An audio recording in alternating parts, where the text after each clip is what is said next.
আসসালামু আলাইকুম। মানবকণ্ঠ ডিজিটালে আপনাদের সকলকে স্বাগত, শুভেচ্ছা এবং মোবারকবাদ।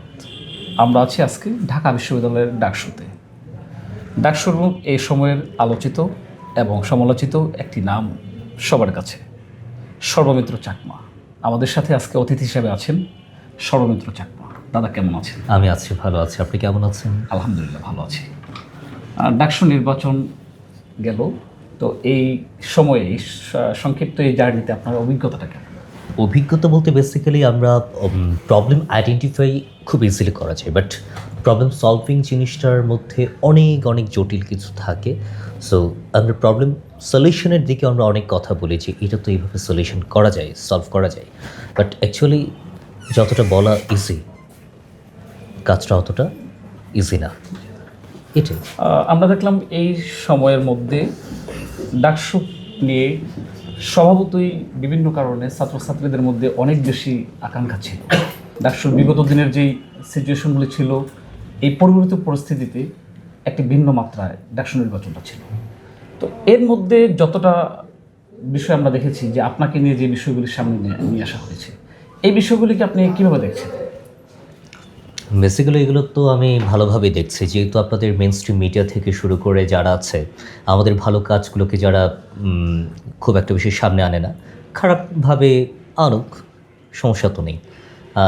অ্যাটলিস্ট স্টুডেন্টরা বুঝতে পারছে যে আমাদের অ্যাপ্রোচটা কোথাও কোনো একটা জায়গায় ভুল হলেও তারা কাজ করছে, তারা স্টুডেন্টের সেফটি নিয়ে concern. That's enough for me. কারণ আমাদের এত কিছু হয়ে গেল, এত কিছু আমাদের পেট কার্নিভাল থেকে শুরু করে অনেক কিছু, মানে মেইনস্ট্রিম মিডিয়া তারা কি কোনোভাবে দেখিয়েছে? তারা কি কোনোভাবে তারা সেগুলো সম্প্রচার করেছে? মানে টোটালি আপনি দেখেন যে ডাকসুকে কোনোভাবে, নট অনলি মিডিয়া, এখানে ডাকসুর যে একটা স্পেস পাওয়া বা একটা গ্রাউন্ড ক্রিয়েট করার যে বিষয়টা, সেটা কিন্তু অনেকটা আমাদের জন্য প্রতিকূল। সো সেই জায়গা থেকে আমরা বিভিন্ন প্রতিকূল জায়গা থেকে, প্রশাসন থেকে শুরু করে all over fascism, it's not just a position or a person. এটা ফ্যাসিজম হচ্ছে আপনার একটা সিস্টেম। সো সেই সিস্টেম এখনও চলমান আছে, এখনও সেটা আছে। সো আমাদের বিভিন্নভাবে প্রতিকূল অনেক পরিস্থিতি দিয়ে যেতে হয়। সো এগুলো খুব একটা বেশি খারাপভাবে নিই না। এখানে সর্বমিত্র চাকমা, আমরা যেটা জানতে চাচ্ছি স্পেসিফিক, সেটা হচ্ছে বিশ্ববিদ্যালয়ে একটা প্রশাসন আছে, ডাকসু একটা পার্ট ছাত্রদের প্রতিনিধি। তো আসলে এখানে আপনাকে নিয়ে যে আলোচনাগুলি হয়েছে, সেই জায়গাটাতে আপনি কী মনে করছেন যে এই বিষয়গুলিকে নিয়ে ইন্টারফেয়ার করা ডাকসুর একজন প্রতিনিধি হিসাবে আপনার কতটুকু অধিকার না অনধিকার চর্চা হয়েছে, যেটা আলোচনা হচ্ছে সোশ্যাল মিডিয়াতে বা মিডিয়াতে? তো এটাকে কি আপনি নিজে কি মনে করছেন, এটা কি অনধিকার চর্চার মধ্যে পড়ে? যে আমরা কয়েকদিন আগে যেটা দেখেছি যে হকারদের উচ্ছেদের ক্ষেত্রে কিংবা যেই যাদেরকে কানে ধরানো হচ্ছে, এটাকে আপনি কি বা আপনার জায়গা থেকে কীভাবে দেখছেন? বেসিক্যালি যারা পদে বসে বা প্রশাসনে বসে, তারা তো আপনার চাকরির পরীক্ষা দিয়ে আসে বা মৌখিক পরীক্ষা বা লিখিত পরীক্ষা দিয়ে আসে। আর আমি যে এখানে বসে আছি, আমি কিসের ভিত্তিতে বসে আছি? স্টুডেন্টের ম্যান্ডেট নিয়ে বসে আছে। সো আমার যে কোনোভাবেই হোক, স্টুডেন্ট সেফটি, স্টুডেন্টের যে এক্সপেকটেশন, তাদের যে প্রত্যাশা, স্বপ্ন, যা কিছু, যে স্বপ্ন আমরা দেখিয়েছি, সেটা ফুলফিল করা এটা আমাদের নৈতিক দায়িত্ব, এবং এটার জন্য তো আমাদের এখানে থাকা, জয়ী হওয়া বা নির্বাচিত হওয়া বা প্রতিনিধি হিসেবে আমাদের আশা। তো সেই জায়গা থেকে আমি শুধুমাত্র নিয়ম মাফিক একটা কাজ করে যাব, সেই কাজের ভিত্তিতে আমার তো স্যালারিও নেই। আমার কনসার্ন হচ্ছে স্টুডেন্ট সে কী চাচ্ছে এবং আমি কতটা ডেলিভারি দিতে পারছি। তো প্রশাসনের জায়গা থেকে আমি যদি বলি যে ওয়ালটা সেন্ট্রাল ফিল্ডের, ওই ওয়ালটা দেওয়ার জন্য প্রশাসনকে বারবার আপনার ফাইল পাঠানো হয়েছে, আপনার কাগজপত্র পাঠানো হয়েছে, এবং সেটা বারবার রিজেক্ট হয়ে ফিরে আসছে। ওই ওয়ালটা ধরেই আপনার যারা আউটসাইডার তারা ঢুকে, এবং শুধু খেলতে ঢুকে না, তারা আবার এইখানে ভিডিও ফুটেজ, মানে অনেক কিছু আছে যে আপনার এখানে সাইকেল চুরি হয়, একটা বাচ্চা ছেলে ক্লাস 7-8 পড়ে হয়তো, সেরকম বয়স হবে, সাইকেল চুরি করে নিয়ে যাচ্ছে, ফুটে যাচ্ছে। ফিমেল স্টুডেন্ট হোয়াটসঅ্যাপে টেক্সট করছে, ছবি পাঠাচ্ছে যে এইভাবে দেয়াল টপকে ঢুকছে, সে ছবিও আছে এবং অমুক অমুক আমাদেরকে উত্ত্যক্ত করেছে, আমাদের সাথে মানে ভিন্ন অ্যাপ্রোচে কথা বলতে চাচ্ছে বা সেই সুযোগটা তারা নিতে চাচ্ছে। তাদের কোয়েশ্চেন হচ্ছে আমাদের ওইখানে বহিরাগত কেন? আমরা বারবার বলছি যে সেন্ট্রাল ফিল্ডে আপনার সিসি ক্যামেরা লাগানো উচিত, লাগানোর কথা, অনেক কিছু। এখন প্রশাসনের হাতে তুলে দিলে কি হবে?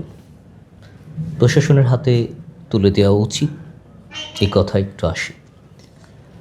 প্রশাসনের হাতে 4 জন কর্মচারীকে মদ্যপানরত অবস্থায় যাদেরকে পেয়েছিলেন তাদেরকে তুলে দিয়েছে।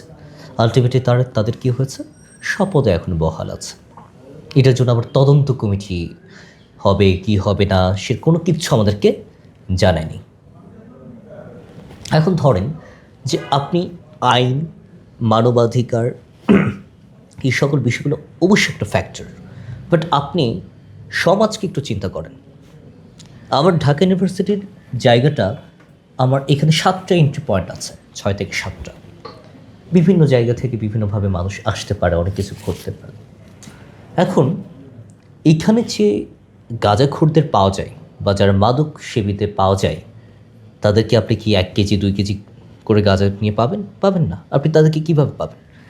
ওই ছোট্ট পানের খিলির মতো একটা স্টিক নিয়ে, বা বেশি হলে আপনার 100 গ্রাম যারা বিক্রি করছে, আর নর্মালি হলে আপনার এটুকু। এখন প্রশাসন থেকে পুলিশের হাতে গেলে পুলিশ বলে যে আমাদের একটা ওয়েট লাগে, একটা ওজন লাগে, আমি যে তাকে গ্রহণ করব ন্যূনতম একটা লাগে। এখন না পারছি তাকে প্রশাসনের হাতে তুলে দিতে, না পারছি তাকে ক্যাম্পাস থেকে বের করে দিতে। জাস্ট সে আমাদের ক্যাম্পাসের জন্য, আমাদের নিরাপত্তার জন্য হুমকি শুরু, যে ভবঘুরে লোকটা এখানে গাঁজা খায়। সো এইখানে আপনার তাহলে মানে কোথায়, মানে কাজটা যে করব, মানে বিষয়টা কোথায় গিয়ে দাঁড়িয়েছে আপনি ভাবেন। এখন আপনার এখানে অনেক ভবঘুরে দেখবেন যাদের আপনার পা পচে যাচ্ছে, আপনার হাত পচে যাচ্ছে, দুর্গন্ধ বের হয়, অনেকের পা পচে গিয়ে একদম হাড়ও দেখা যায়, মানে কাছে যাওয়া যায় না। এইটা দেখার দায়িত্ব তো আপনার সমাজ কল্যাণ মন্ত্রণালয়ের, রাষ্ট্রের। তো আমাকে কি একদম চোখে আঙুল দিয়ে দেখে দিতে হবে রাষ্ট্রকে? মানে রাষ্ট্রকে দেখতে পায় না?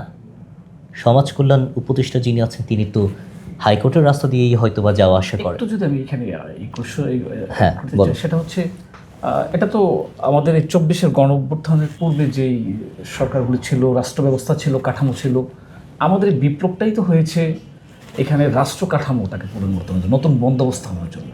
তাহলে আপনি কি বলতে চাচ্ছেন যে এখানে রাষ্ট্র কাঠামোতে আমরা যাদেরকে বসাইলাম, আমাদের পালসকে তাহলে তারা বুঝতেছে না, কিংবা জনগণের এই রাষ্ট্র কাঠামোর যে পরিবর্তনটা প্রয়োজন ছিল সেটা আসলে কি তারা করতে পারছে না? তারাও কি পূর্বেকার যে ফেসিজম আছে তাদের মধ্যে কি ভর করেছে মনে করেন আপনি? আবার মনে করা না করার পর তো কিছু যায় আসে না। প্রথম কথা হচ্ছে এটা। এখন তারা যদি দলীয় সরকার যেভাবে ফাংশন করে, যে আমার দায়িত্ব অতটা নাই, সেভাবে যদি ফাংশন করে তাহলে সেটা তাদের উপর। এখন আমরা তো সেটা দেখেছি, বেশ কিছু আমাদের দেখা সাক্ষা সব কিছু আপনারা, সেটা আমার মনে করার পর কিছু না। আপনি নিজেও দেখেছেন, আপনি নিজে আপনি সাংবাদিক না, একজন নাগরিক হিসেবে আপনি বলেন যে আপনার অভ্যুত্থান পরবর্তী যে একটা গভর্নমেন্ট আসবে, যেটা রাষ্ট্রের জনগণের আকাঙ্ক্ষায় আসছে, ভোটের মাধ্যমে না, জনগণের আকাঙ্ক্ষায়, তিনি জনগণের পালস ধরতে পেরেছেন কিনা আপনি নিজেকে প্রশ্ন করেন। এখন কথা হচ্ছে আপনার যে শিশুদের নিয়ে যে কথা, আমি সবসময় আমার জায়গা থেকে চেষ্টা করি যে বিষয়গুলো অন্যভাবে হ্যান্ডেল করতে। আমার কাছে গত 3 মাস আগে বা 2 মাস আগে এই টিএসসি গেটের ওখানে, মানে উদ্যান দিয়ে যে গেটটা আছে ওই জায়গায়, মানে যেটা এখন অফ করা হয়েছে, ওখানে আপনার সিএনজি থেকে 6 জন মানে কিশোর নেমেছে সিএনজি থেকে। নামার পর আমাকে জিজ্ঞেস করে যে ভাই উদ্যানের রাস্তা কোন দিকে? এটা প্রায় রাত 1টার দিকে। আমার একটু সন্দেহ হলো, কেন জানি, মানে আমি সব কিছু নিয়ে একটু সন্দেহপ্রবণ থাকি সব সময়, এবং অনেক কিছু ঘটেছে। তারপর পাশ দিয়ে আবার 2 জন হেঁটে যাচ্ছে, ছেলে 2 জন হেঁটে যাচ্ছে। আমি দেখলাম যে আপনার দুটো বাইক তাদের সামনে দিয়ে গেল এবং তাদেরকে হিন্ট দিল যে পালাই যাও সামথিং এলস। আমি সঙ্গে সঙ্গে প্রক্টর টিমকে বললাম তাদের দুজনকে ধরেন, একজন পালিয়ে গেছে আরেকজনকে ধরতে পেরেছে। এই সিএনজি থেকে 6 জন নামা এবং আপনার যে হেঁটে যাওয়া যে দুজন, তারা দুই পক্ষই কিন্তু এক। আপনার স্বাভাবিক দৃষ্টিকোণ থেকে এটা এক না লাগতে পারে, বাট আমার ওখানে মনে হলো যে তারা কোনোভাবে একজন আরেকজনের সাথে সঙ্গবদ্ধ। রিলেটেড, সঙ্গবদ্ধ। তারপর সিএনজি ড্রাইভার কী করলেন, উনি গেটটা তার লাগিয়ে দিলেন, সিএনজির যে গেটটা। আমি সিএনজি গেটটা খুললাম, খুলে 3টা মদের বোতল, সাথে আপনার কিছু পরিমাণ গাঁজা পাওয়া গেছে, 2 বা 3টা মোজোর বোতল বা কোকের বোতল ছিল। এরকম ছেলেগুলো আসছে থেকে গাজীপুর থেকে। তারপর পুলিশের থানায় নিলাম। এখন আমি এই জায়গায় একদম প্রকাশ করি বিষয়টা, আমি তাদেরকে বললাম যে কোনোভাবে আপনার মিনিমাইজ করে বিষয়টা দেওয়া যায় কি না, কারণ তাদের একটা কি আছে, একটা লাইফ আছে। তারা যদি ভুল সূত্রে নেয় এবং পরিবার যদি তারা রাজি থাকে তাহলে তারা দায় নেবে না, ওকে ফাইন। এখন যেহেতু আমাদের বিশ্ববিদ্যালয়ের ভেতরে পড়েছে, আমরা প্রক্টর টিম সহ আমরা কী করলাম, পরবর্তীতে আমরা গার্জিয়ান ডেকে যে মিনামা করে মুচলেখা দিয়ে তারপর গার্জিয়ানের হাতে তাদেরকে তুলে দিলাম।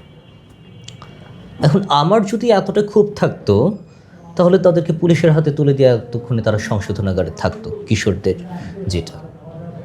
সো বিষয়টা হচ্ছে আমি জিনিসটাকে অন্যভাবে দেখি, যে আমি কিভাবে হ্যান্ডেল করতে পারি। এখানে সবসময় আমাকে হার্ট হলে চলবে না। তারপর ওই ছেলেগুলোর মধ্যে যে ছেলেটা হেঁটে যাচ্ছিল, ওর বাবা বোধ হয় সুপ্রিম কোর্টের লয়ার, কিন্তু তাকে দেখে মনে হয় না যে লয়ারের ছেলে, মানে তার পোশাক আশাক, চুলের কাটিং এটসেট্রা। তারপর পরের শুক্রবার আমি মেট্রো স্টেশন থেকে হেঁটে আসছি, হেঁটে আসার সময় ওই ছেলেটার সাথে দেখা, যে ভাই চিনতে পারছেন আমি অমুক অমুক, ওই দিন ধরেছিলেন। Totally changed. আমি তো এই চেঞ্জেসটা আমি দেখতে চাই। সবসময় কঠোরতা দিয়ে হয় না। ঢাকা বিশ্ববিদ্যালয় তো যদি রাজধানী বলি বা দেশের তুলনায় ছোট্ট একটা জায়গা, তো ঢাকা বিশ্ববিদ্যালয়ে এই যে বিষয়গুলি আপনি যেটা বলছিলেন যে গাজীপুর থেকে ছেলেগুলি এখানে আসছে, কিংবা যেখান থেকে আসুক কোন দূর থেকে, তো এইখানে একজন সর্বমিত্র চাকমা আছে, বাট এটা তো সর্বমিত্র চাকমার করার কথা ছিল, এটা তো রাষ্ট্রের কথা বিষয় ছিল। এবং এই বিষয়গুলি যে এইভাবে ডে বাই ডে হচ্ছে, আসলে আমাদের আইন শৃঙ্খলা পরিস্থিতি কোন দিকে যাচ্ছে, কিংবা যদি এক কথা আমাদের আইন শৃঙ্খলা পরিস্থিতির চাইতে আমাদের যুব সমাজ কোন দিকে যাচ্ছে, আমাদের শিশুরা কোন দিকে যাচ্ছে, আমাদের কিশোররা কোন দিকে যাচ্ছে, that's matter, that is the matter. বুঝতে পেরেছেন? হ্যাঁ। তো সেই জায়গা থেকে এখানে কঠোরতার জায়গাটা, আপনি আমাকে আইন দেখাতে পারেন, আপনি আমাকে মানবাধিকার দেখাতে পারেন, আপনি আমাকে জাতিসংঘ দেখাতে পারেন, কিন্তু যখন আমার একজন ফিমেল স্টুডেন্ট আপনার হ্যারাসমেন্টের শিকার হয়, আপনার রাস্তাঘাটে আপনার একদম ডিরেক্ট আপনার লাথি খাই, উষ্টা খাই, আপনার ব্যাড টাচের শিকার হয়, তখন আপনার মানবাধিকার কই গিয়ে দাঁড়ায় বলেন? তখন আপনার প্রশাসন তো বলে যে এখানে আমি 40,000 স্টুডেন্টের হয়ে আমি তো মামলা করতে পারি না, তোমার মামলা তুমি করো। তাহলে প্রক্টরের দরকার কি, প্রক্টর অফিস দরকার কি বলেন আমাকে, সে উত্তরটা দেন। স্বাভাবিক প্রশ্নটা আসছে। হ্যাঁ, তো আমি এই ঘটনা আপনি দেখেন যে নর্মালি কিছুদিন আগে অনেক কথা উঠেছে এই হ্যারাসমেন্টের বিষয় নিয়ে। সো এখন না পারছি এদিকে প্রশাসনকে দিয়ে আপনার প্রেশারাইজ করতে করতে করতে একটা মানুষ ধৈর্য থাকে তো, কত আর ধৈর্য ধরো, 1 বছর শেষ হয়ে গেলে, মেয়াদ শেষ হয়ে গেলে তারপর এই আর কি। এক কথায় যদি বলেন দাদা, সেটা হচ্ছে টোটাল আপনার উদ্দেশ্যটা হয়তো ভালো ছিল, আপনি যেটা চাচ্ছিলেন সেটা উদ্দেশ্যটা হয়তো ভালো ছিল, কিন্তু বাট সিচুয়েশনটা যেটা হচ্ছে, এর জন্য আপনি কি অনুতপ্ত বা আপনি কি এটা ভুল মনে করছেন? বেসিক্যালি অনুতপ্ত এবং ভুল মনে করে সেটা আমি অনেক আগে আমার সোশ্যাল মিডিয়াতে আমি সেটা প্রকাশ করে দিয়েছি এবং সেটা আমি স্পষ্ট করেছি।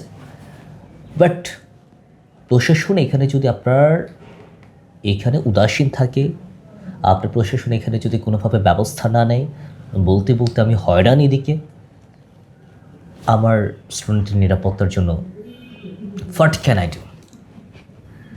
আপনার সেইখানে সেদিন আপনার ওখানে গার্ডকে শোকজ লেটার দেওয়া হয়েছে।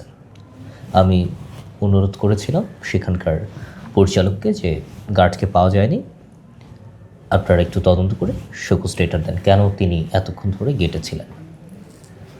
মানে টোটালি এইখানে প্রশাসনের অসহযোগিতা বলতে বলতে আমি কান্না করব, নাকি আমি স্টুডেন্টের কথা শুনতে শুনতে আমি অ্যাকশন নিব, নাকি প্রশাসনের সাথে ডিল করতে করতে আমার সময় চলে যাবে, কোনটা উইচ ওয়ান একটু বলেন।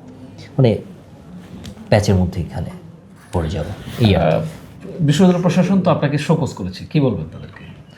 বিশ্ববিদ্যালয় শোকজ করেছে, আমি শোকজের আমি রিপ্লাই দিয়েছি এবং এটার সাথে আমি বলেছি একটা লাইন অ্যাড করে দিয়েছে যে বিশ্ববিদ্যালয়ের উচিত নিজেদেরকে একটা শোকজ লেটার দেওয়া। আমি কেন আমার প্রশাসনের আমার যে দায়িত্ব সে দায়িত্ব অবহেলা করে কেন আমি আমার বিশ্ববিদ্যালয়ের শিক্ষার্থীদেরকে আমি কেন নিরাপত্তা দিতে পারছি না, সেই বিষয়ে আপনারা নিজেদের কাছে একটা শোকজ লেটার দিলে আমার মনে হয় ভালো। আমি এই রিপ্লাইটা দিয়েছি। একটা অন্য প্রসঙ্গে আসে, সেটা হচ্ছে 24-এর গণঅভ্যুত্থান হয়ে গেল। তো 24-এর গণঅভ্যুত্থান কেন্দ্রিক আমাদের যে জন আকাঙ্ক্ষা, প্রায় 2000 মানুষের জীবন, রক্ত, অনেক হাজার মানুষের বন্দিদশা জীবন ছিল। তো এই 24-এর গণঅভ্যুত্থানের মধ্য দিয়ে যে নতুন গণতান্ত্রিক অভিযাত্রা শুরু হওয়ার কথা ছিল এবং সামনে নির্বাচন, আপনি কতটুকু দেখছেন সেই আশা আকাঙ্ক্ষা 24-এর গণঅভ্যুত্থানের কতটুকু প্রতিফলন দিতে পারছে? মানুষের সচেতনতার উপর কথা হবে, মানুষ কতটুকু তারা সচেতন রাজনৈতিকভাবে। কারণ কোনো শাসক চাইবে না তার মানে তার জনগণের উপর ভিত্তি করে বা জনগণ যেভাবে চাচ্ছে সেভাবেতে শাসন করবে। শাসক সবসময় চায় তার ফ্লেক্সিবল যে জায়গাটা থাকে সেই ফ্লেক্সিবিলিটি তার সেই জায়গা থেকে সে শাসন করবে। সো মানুষের উচিত দড়িটা ধরে রাখা, লেজটা ধরে রাখা, যাতে আপনার উপরে না উঠতে পারবে না, যাতে সে তার জবাবদিহিতার উপরে যাতে না উঠতে পারে, সে যেই শাসক হোক না কেন। কেমন সরকার চাচ্ছেন আগামী নির্বাচনে? জনগণ যেরকম সরকার চাই। আপনি কি আমার মুখ থেকে বিএনপি শুনতে চাচ্ছেন না জামাত শুনতে চাচ্ছেন, হুইচ ওয়ান? না, ঠিক আপনি যেমনটা চাচ্ছেন, কারণ আপনিও একজন সামনের সারির যোদ্ধা ছিলেন জুলাই। না, বেসিক্যালি বিষয়টা হচ্ছে জনগণ যেভাবে চাই জনগণ সেটা নির্ধারণ করবে। আমার একার চাওয়ার উপর সেটা কিছু হবে না, তাহলে সেক্ষেত্রে আমি নিজেই সরকার হয়ে যেতে পারি। সো এটা জনগণের উপর কথা হবে, জনগণ কেমন সরকার চাচ্ছে, দ্যাটস ইট। ধন্যবাদ সর্বদা চাকমা, আপনার সাথে কথা বলে ভালো লাগলো অনেক। আমরা জানতে পারলাম এইসবের যে বিষয়গুলি নিয়ে চর্চিত হচ্ছে, হয়তো আমাদের মানব কণ্ঠের মাধ্যমে দেশের জনগণও জানবে। আপনার জন্য অনেক অনেক শুভকামনা। Thank you so much.